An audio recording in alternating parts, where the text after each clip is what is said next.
Hi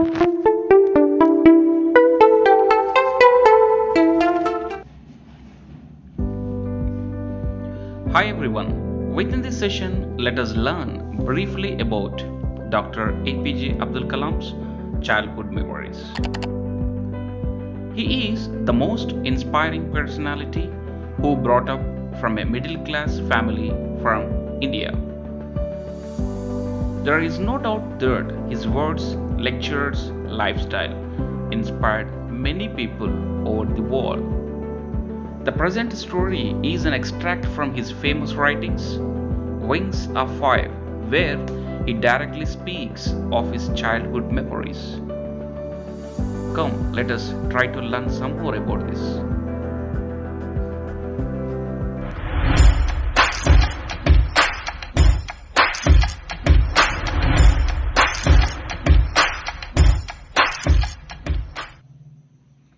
Dr. APJ Abdul Kalam's My Childhood.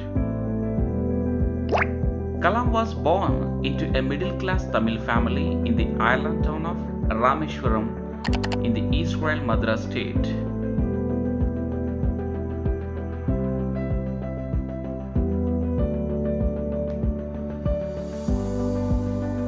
And he was born into a middle-class Tamil family on 15 October of 1931. His father Janaluddin and his mother Ashiyama,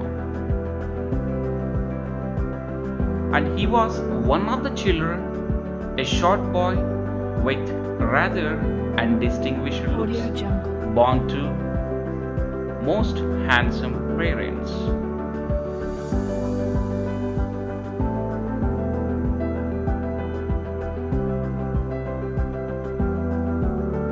His father Janaluddin had neither much formal education nor much wealth. Despite the advantages, he possessed great innate wisdom and true generosity of spirit. Kalam used to live in a large pucca house made of limestone and bricks. And he also mentioned that it is their ancestral home. He also mentioned that his oyster father used to avoid inessential comforts. In his childhood memories, he spoke about the Second World War, which broke out in the year of 1939 when he was 8 years old. He also shared an information that a sudden demand for tamarind seeds erupted in the market. He used to collect the seeds and sell them to a provision shop on Mosque Street.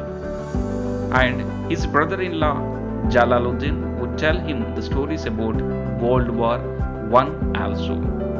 And he also added one more point, that there is no much effect of Second World War on Rameshwaram. During the annual Sri Sitarama Kalyanam ceremony, his family used to arrange boats with a special platform for carrying idols of Lord from the temple to marriage site, situated in the middle of the pond called Ramatirtha, which was near their house. Events from Ramayana and from the life of Prophet were the bedtime stories of Kalam.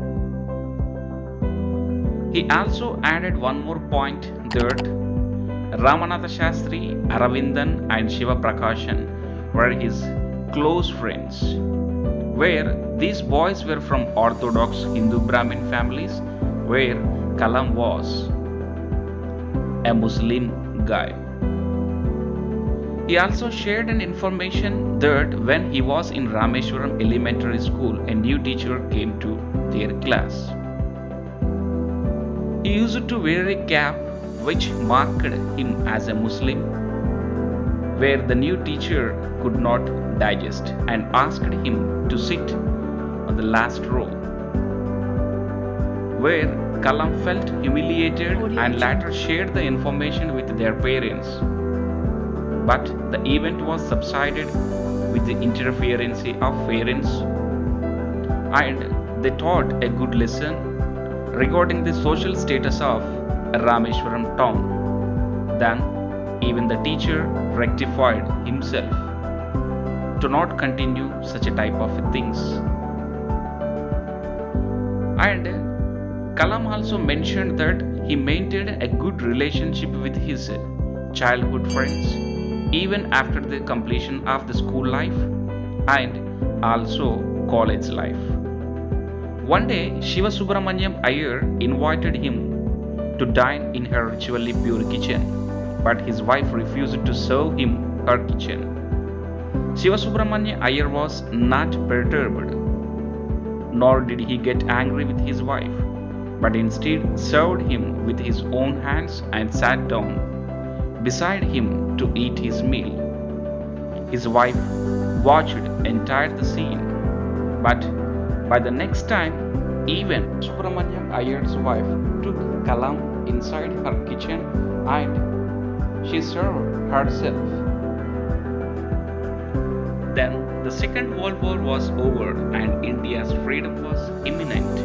Indians will build their own India, declared Gandhiji. The whole country was filled with an unprecedented optimism. Then Kalam asked his father for permission to leave Rameshwaram and study at the district headquarters in Ramanathapuram. After the successful completion of Kalam's higher studies, he was responsible for the evaluation of ISRO's launch vehicle program, particularly the PSLV configuration, and for the development of Agni and Prithvi missiles, and for building indigenous capability in the critical technologies through networking of multiple institutions. Dr. Kalam received honorary doctorates from 30 universities and institutions. He was awarded the coveted Civil Award Padma Bhushan in the year of 1981 and Padma Vibhushan 1990 and the highest civilian award Bharat Ratna in the year of 1997, and Dr. Kalam became the 11th President of India on 25th July 2002. Apart from all these qualities, Kalam is also a good teacher and lecturer who would like to speak with the students and would like to spend much of his time with the students itself. And there is no doubt that he took active part in Indian politics also after he became the 11th President of India after 2002. In his literary pursuit, 4 of Dr. Kalam's books, Wings of Fire, India 2020, A Vision for the New Millennium, My Journey, and Ignited Minds, Unleashing the Power Within India, have become household names in India and among the Indian nationals abroad. Dr. Kalam Sir's life story is the most inspirable thing for the younger minds of our India. Hence, we must strive for the development of our India, and we should keep in our mind that the contributions made by the APJ Abdul Kalam, and he left us many lessons for us. Those things are very inspirable for us. Hence, let us follow the footsteps of Dr. APJ Abdul Kalams. And he even mentioned a point that do not declare a holiday on his death. Instead, let us work an extra day if really we love him. Thank you, sir. You dreamed, you conquered.